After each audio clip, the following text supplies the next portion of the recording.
Fire نظر آیا ہے اور ایران کو ایک کامیابی نظر آئی ہے. اس میں پرائم منسٹر صاحب کا بڑا رول ہے اور اس کے پیچھے بھی وردی ہے.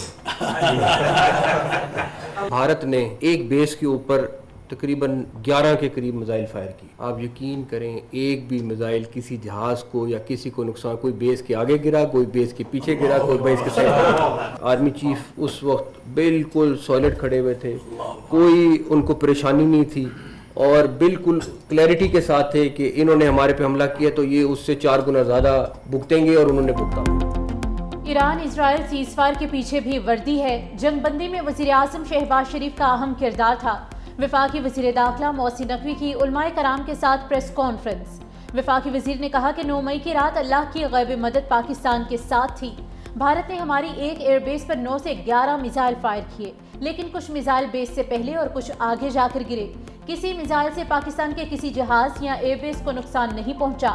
آرمی چیف سینہ تان کر کھڑے تھے, انہیں کوئی پریشانی نہیں تھی. جب پاکستان نے جوابی حملہ کیا ہمارے تمام میزائل نشانے پر لگے. پاکستان نے بھارت میں کسی بھی جگہ شہری آبادی کو نشانہ نہیں بنایا.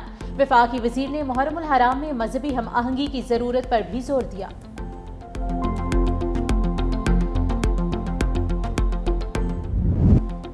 وزیر اعظم میسی سربراہ اجلاس میں شرکت کے لیے آذربائیجان روانہ. شہباز شریف رکن ممالک کے درمیان تجارت, ٹرانسپورٹ, رابطوں اور توانائی کے شعبے میں تعاون پر بات کریں گے.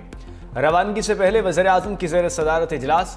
وزیر اعظم نے کہا معیشت میں شفافیت کے لیے ڈیجیٹل ٹرانزیکشن سسٹم ناگزیر ہے. کیش لیس اکانومی کے حوالے سے قائم کردہ کمیٹیاں شراکت داروں کے ساتھ مل کر قابل عمل تجاویز پیش کریں. وزیر اعظم کی CO سمٹ کی سہولت کا دائرہ پورے ملک تک بڑھانے کی بھی ہدایت.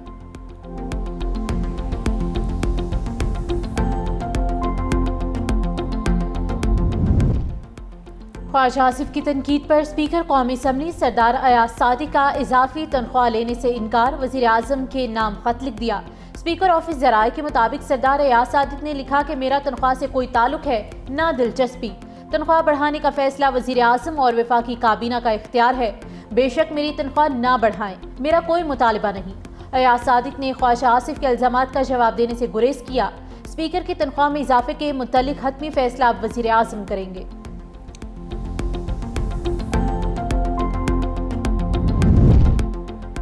صوبائی وزراء کی تنخواہیں بڑھنے کے بعد لیو الاؤنس میں بھی اضافے کا فیصلہ. پنجاب حکومت کا وزراء, اسپیکر اور ڈیپٹی اسپیکر کا لیو الاؤنس تنخواہ کے برابر کرنے کا فیصلہ.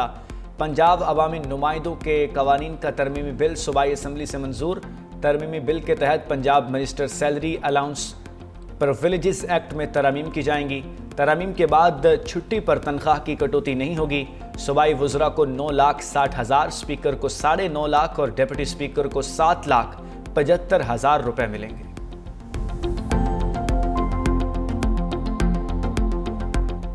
آج بھی پی ٹی آئی کے بانی جیل میں ہیں, پی ٹی آئی کی سیاست کی وجہ سے جیل میں. وہ خود اپنے دشمن ہیں. علی احمد گنڈاپور کو یا پی ٹی آئی کو اپوزیشن کی ضرورت نہیں ہے, وہ خود اپنی اپوزیشن خود ہے. جماعت اسلامی کی ہمیشہ یہی ایک پالیٹکس رہی ہے کہ جماعت اسلامی نے کبھی زندگی میں جو ہے وہ کوئی کام نہیں کیا سوائے تنقید کے, مظاہروں کے اور مسئلوں کے. 93,118 ٹیچرز کو ابھی بھرتی کیا ہے. پاکستان کی ہسٹری میں سب سے بڑے میں بڑی بھرتی ہوئی ہے کہ 93,000 لوگوں کو ایک ساتھ بھرتی کیا گیا ہے.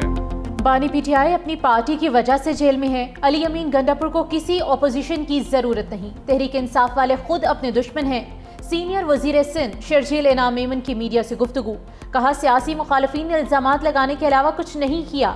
جماعت اسلامی والے اپنا کام کرتے نہیں, بس دوسروں پر انگلی اٹھاتے ہیں.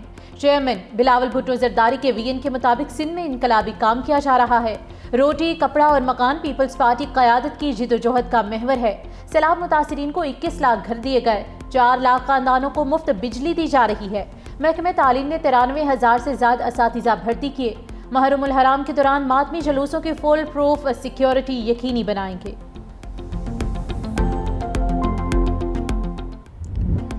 نون لیگ کے سینئر رہنماؤں کا بھی پی ٹی آئی کو احتجاجی سیاست چھوڑ کر مذاکرات کا مشورہ. وزیر دفاع خواجہ آصف نے کہا چاہتے ہیں پی ٹی آئی سے مذاکرات میں کھل کر تمام باتیں ہوں. سیاسی جماعتوں میں اتفاق رائے سے تمام باتیں طے ہوتی ہیں. تحریک انصاف میں آپس میں ہی اتفاق نہیں رہا.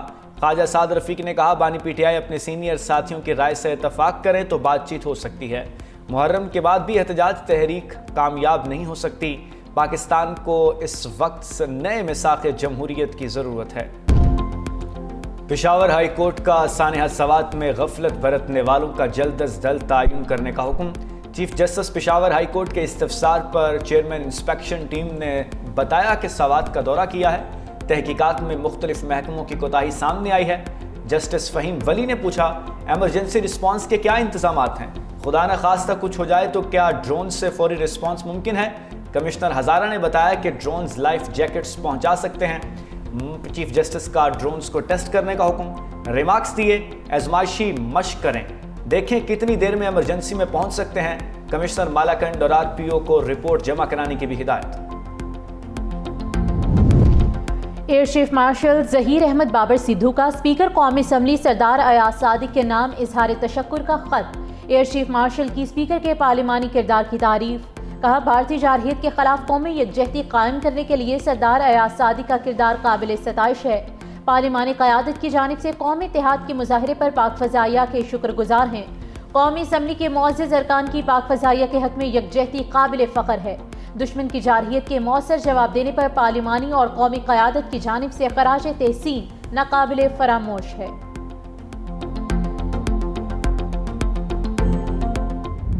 امریکہ جانے والوں کے لیے نئی وارننگ، ویزا اور گرین کارڈ منسوخی کا نیا قانون نافذ۔ امریکی محکمہ امیگریشن کے مطابق دہشت گردی یا تشدد کی ترغیب دینے والوں کو امریکہ میں رہنے نہیں دیا جائے گا۔ قانون توڑنے والوں کے گرین کارڈ اور ویزے منسوخ ہوں گے۔ امریکی وزیر خارجہ مارکو روبیو کہتے ہیں، کوئی طالب علم صرف مظاہروں میں شرکت یا افراتفری پھیلانے آتا ہے تو ویزا نہیں دیں گے۔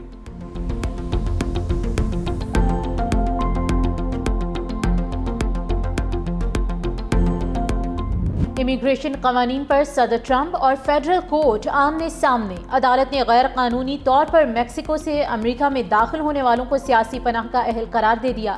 جج نے فیصلے میں کہا کہ تارکین وطن کیسے آئے یہ اہم نہیں، پناہ دینا آئینی حق ہے۔ صدر ٹرمپ نے اختیارات سے تجاوز اور امیگریشن قوانین کو نظر انداز کیا۔ صدر کو آئین کے تحت پناہ کی درخواست روکنے کا اختیار نہیں۔ جج اور محکمہ انصاف کے وکلاء میں سخت جملوں کا تبادلہ بھی ہوا۔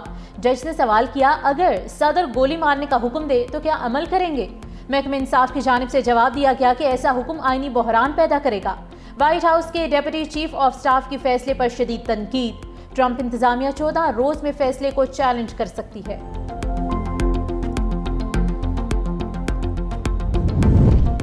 حکومت نے قومی بجٹ اسکیموں پر شرح منافع میں مزید کمی کر دی۔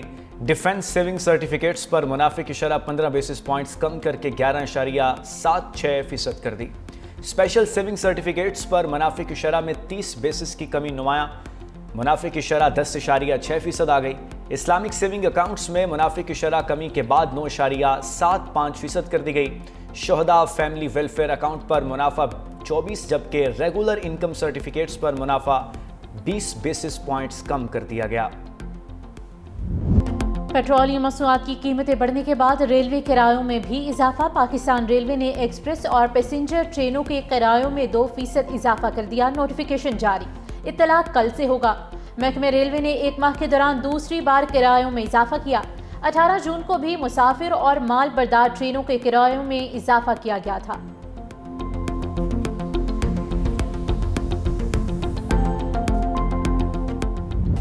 پاکستان سٹاک ایکسچینج میں اتار چڑھاؤ، 100 انڈیکس کی 1,31,000 کی تاریخ بلندی کو چھو کر واپسی۔ مارکیٹ 1,30,435 کی سطح پر موجود۔ دوسری جانب انٹر مارکیٹ میں ڈالر کی قدر میں 25 پیسے کمی، $1 283.70 کا ہو گیا۔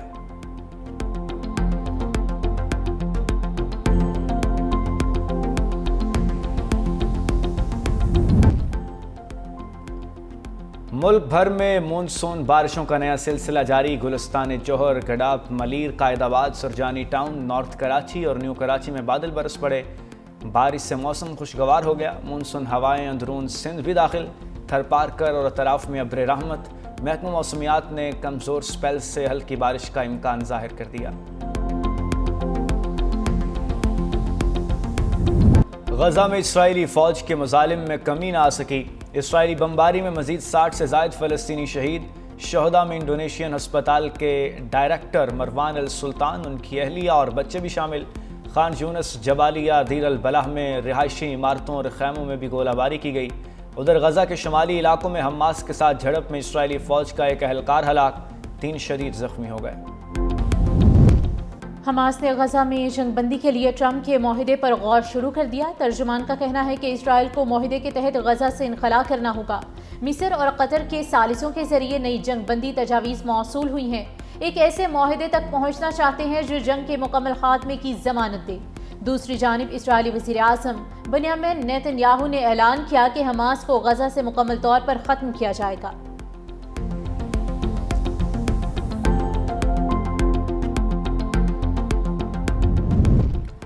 ضابطہ اخلاق کی خلاف ورزی پر برطانوی بحریہ کے سربراہ برطرف۔